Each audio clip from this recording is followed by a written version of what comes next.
दोस्तों, भोले भंडारी,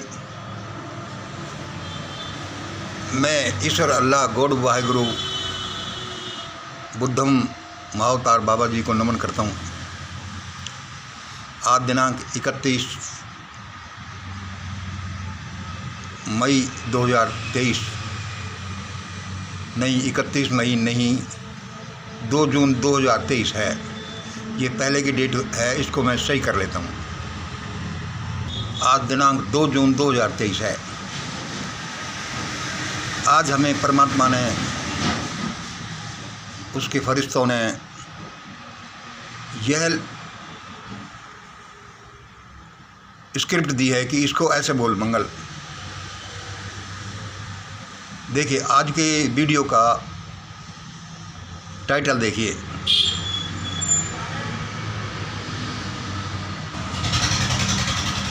देश की पहलवान बेटियों की इज्जत को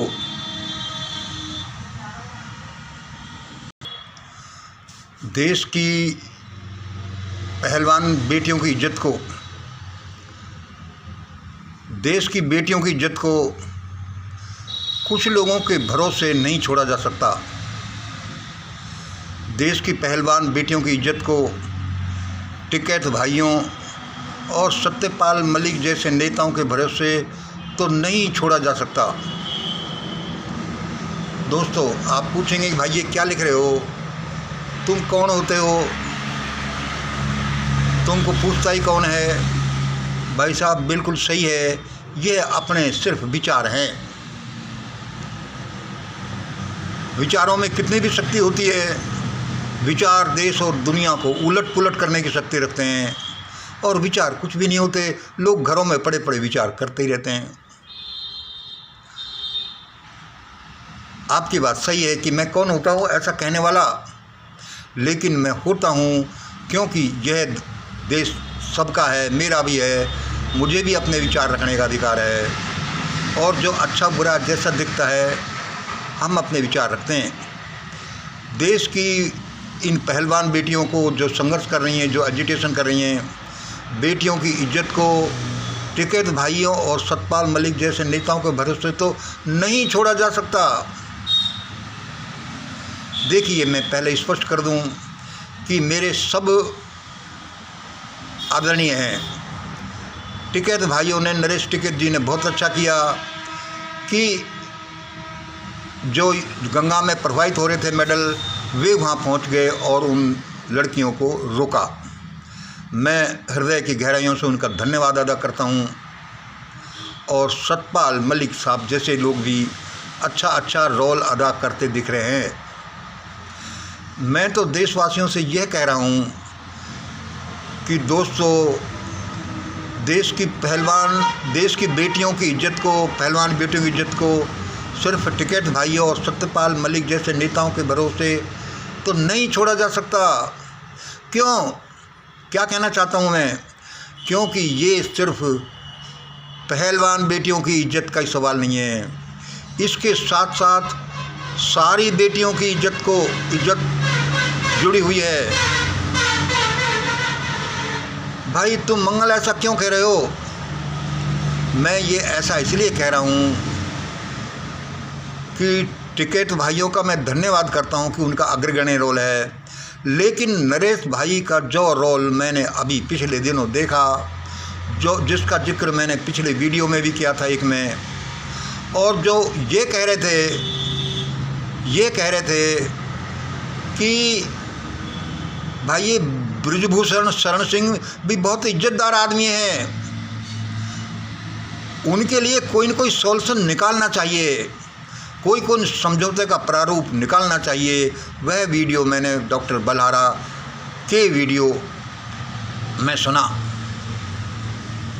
और वह बात मुझे इतनी कचोट गई कि एक अपराधी आदमी को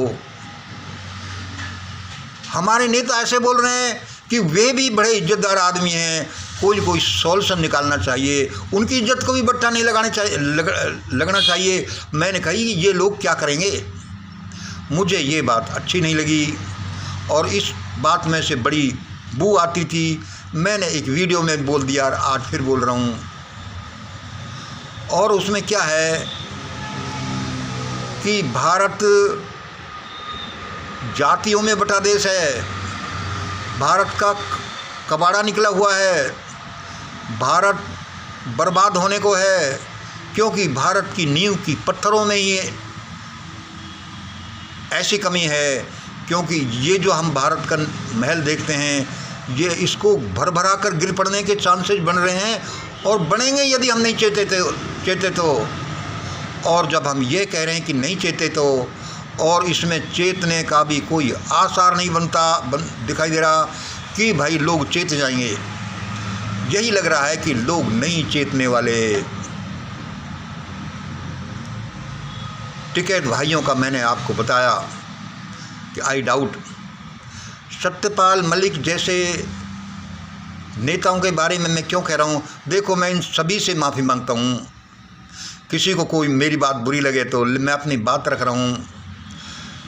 मलिक साहब के बारे में ये मैं क्यों कह रहा हूँ, मलिक साहब के बारे में इसलिए कह रहा हूँ मैं कि ये एक जाट नेता है, ये नेशनल नेता है मान लो, और ये एक ऐसे बेल्ट से आते हैं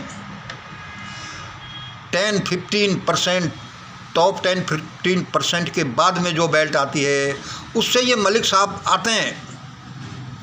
भारत का स्ट्रक्चर कैसा है, यहाँ चीज़ें क्यों घटित होती हैं, आगे ये क्या रूप लेंगी, ये बहुत सी चीज़ें इसमें हैं।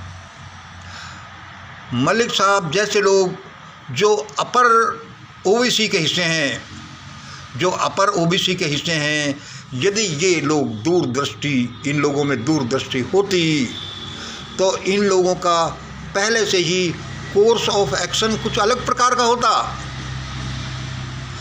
मलिक साहब जैसे नेताओं का कोर्स ऑफ एक्शन 1992 से ही होता,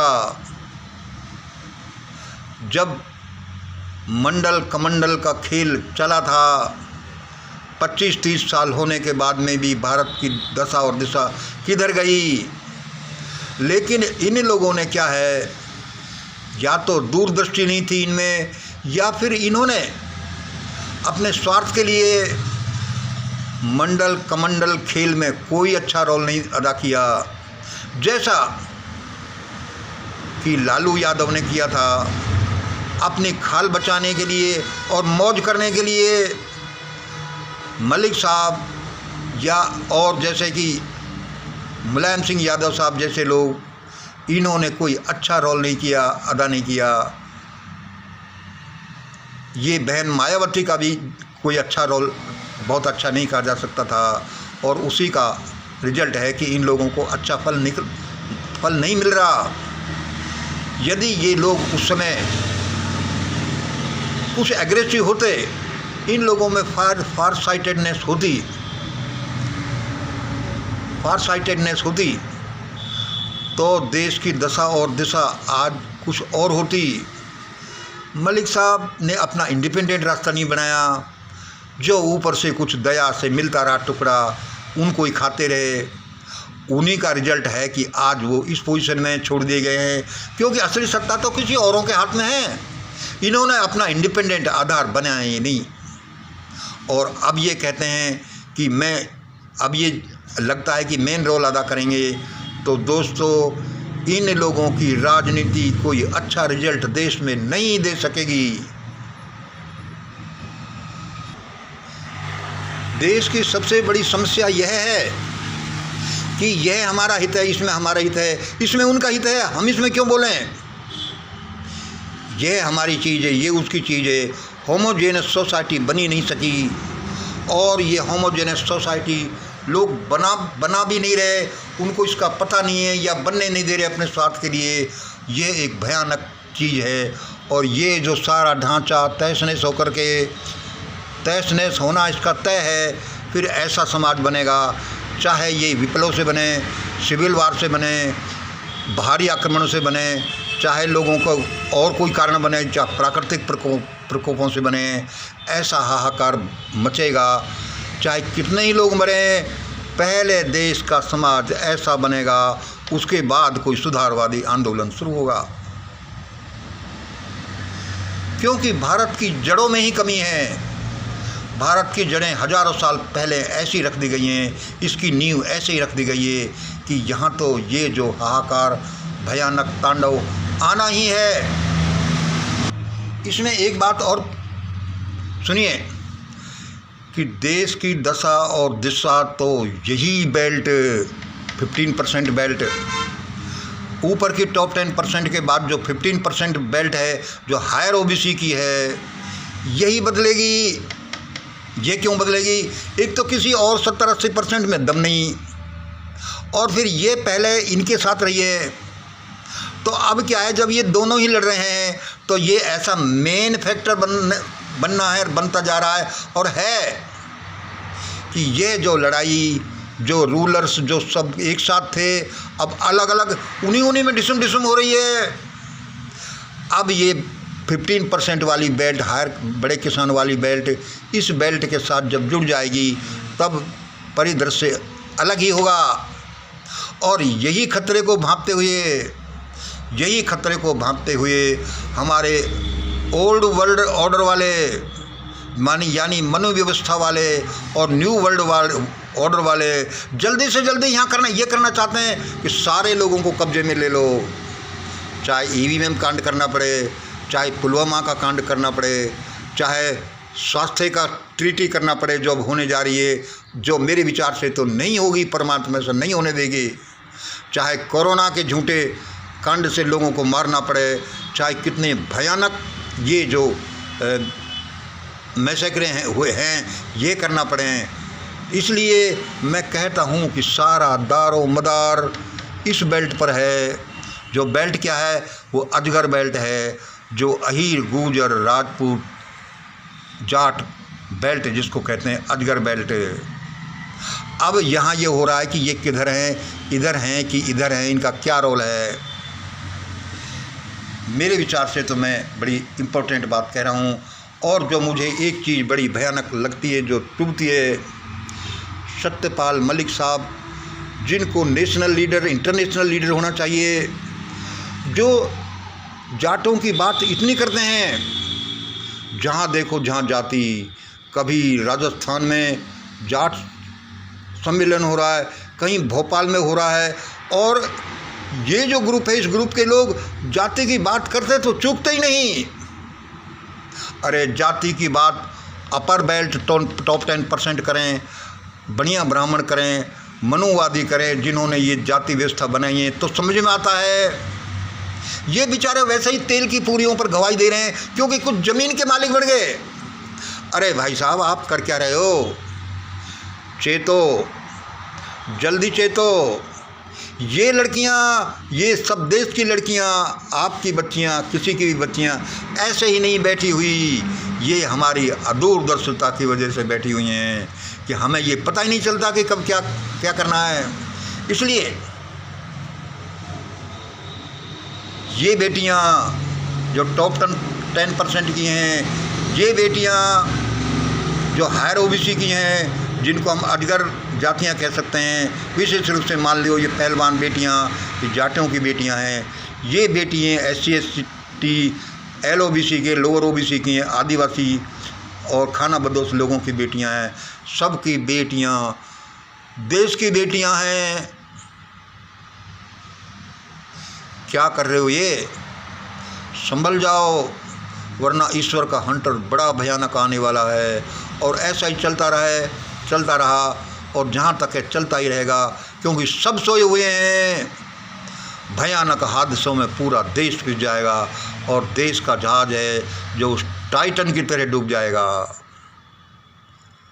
जो जिसके जितनी बस की है, जिसकी जितनी औकात है, वह अपना अनुसार करता है। भगवान ने मुझे थोड़ा सा यही बनाया, भाई यहाँ से चिल्लाओ, वीडियो बनाओ, कभी कभी जंतर मंतर चले जाओ, सपोर्ट में बैठ जाओ, बैनर लगा लो। और क्या आप भी लोगों को देख लीजिए, यदि हम नहीं चेते, हमने ये जातिवाद, हमेशा जातिवाद का घमंड नहीं छोड़ा, हम बहुत पछताएंगे। और जातिवाद ने किया क्या है? जातिवाद ने ही देश का कबाड़ा किया है। और जो सब कहते हैं हम ऐसे बहादुर है, अरे काई के बहादुर हो? 2000 साल तक गुलाम रहे, जगह जगह हमेशा पिटते रहे। और हमेशा जातिवाद का बखान करते रहे।